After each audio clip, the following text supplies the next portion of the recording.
이번에는 정말 대박입니다. 진짜 역대 최대 규모의 정책 자금입니다.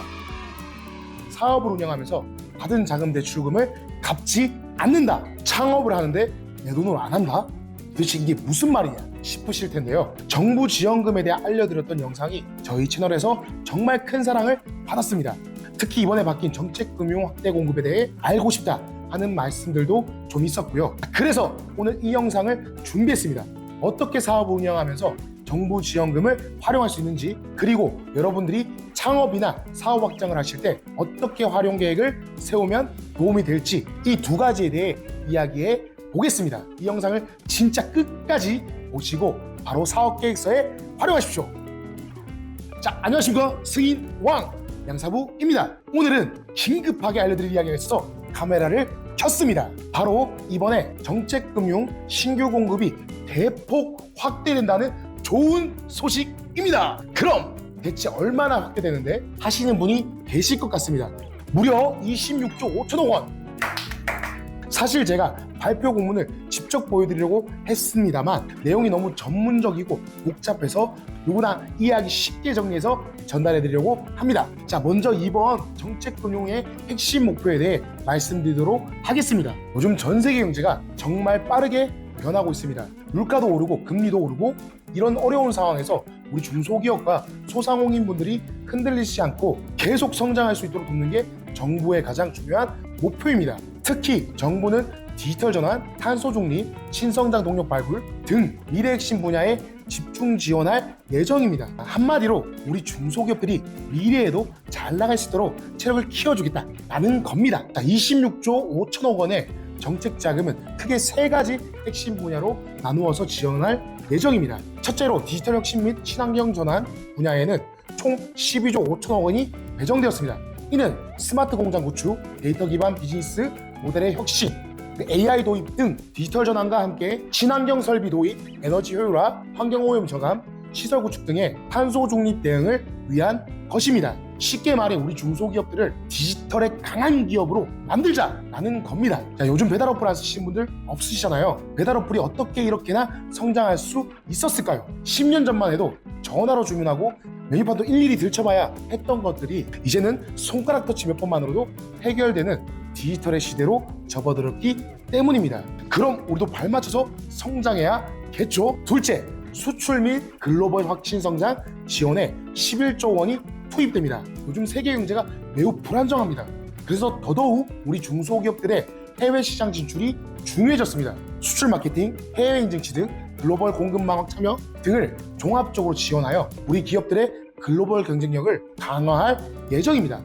쉽게 말해서 해외에서도 잘 나가는 기업이 되도록, 그리고 작은 아이디어로 시작한 기업이 큰 기업으로 성장할 수 있도록 확실하게 밀어주겠다라는 뜻입니다. 또한 창업 및 벤처기업에 대한 지원도 늘어나서 혁신적인 아이디어와 기술을 가진 스타트업들이 성장의 날개를 달 수 있도록 적극 지원할 예정입니다. 셋째, 지역 혁신 성장과 포용 성장 지원에 무려 3조 원이 투입됩니다. 지역 특화 산업 육성과 소상공인 디지털화 지원 등을 통해서 골목상권의 경쟁력은 물론 지역 경제의 활력을 되찾는 데 도움이 될 수 있을 것입니다. 자, 말이 3조 원이지 어마어마한 돈이 아니겠습니까? 특히 주목해야 할 점은 이번 정책자금 지원이 단순한 금융 지원을 넘어서서 기업의 종합적인 혁신 역량 강화를 위한 컨설팅과 교육 프로그램을 패키지로 제공한다는 것입니다. 자금 지원과 함께 경영진단, 기술 컨설팅, 마케팅 전략 수립 등을 통합적으로 지원함으로써 지원 효과를 극대화할 계획입니다. 이쯤 되면 이 정책 자금을 누가 받을 수 있을지 궁금하실 겁니다. 이 자격에 대해서도 알려드리겠습니다. 일단 가장 기본적인 조건은 딱 두 가지입니다.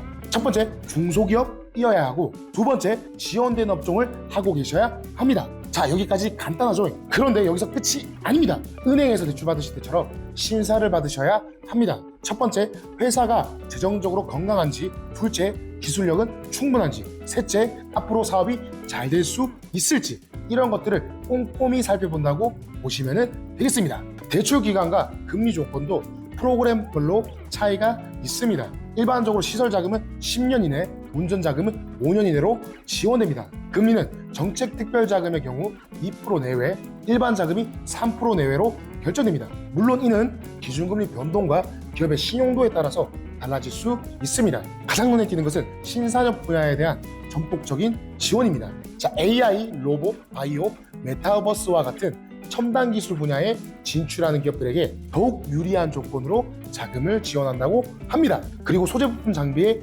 국산화를 추진하는 기업들도 특별 지원을 받게 된다는 점, 정책 자금 축복이 끝이 없습니다. 청년 창업 지원도 대폭 확대됩니다.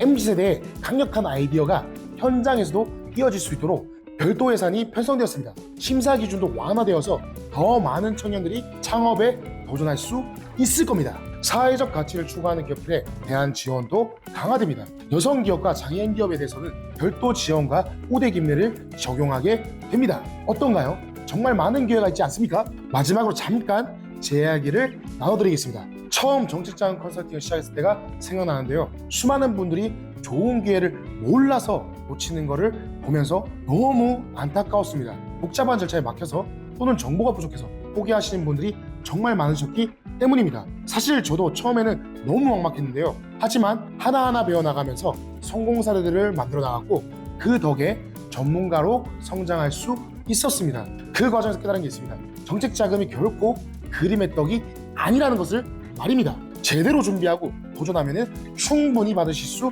있습니다. 그래서 제가 이렇게 유튜브를 시작했습니다. 제가 쌓은 경험과 노하우를 나누면서 더 많은 분들이 사업의 꿈을 이루셨으면 하는 마음에서요.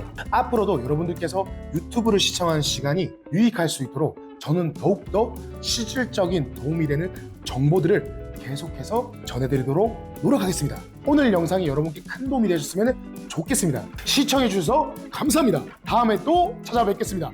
감사합니다.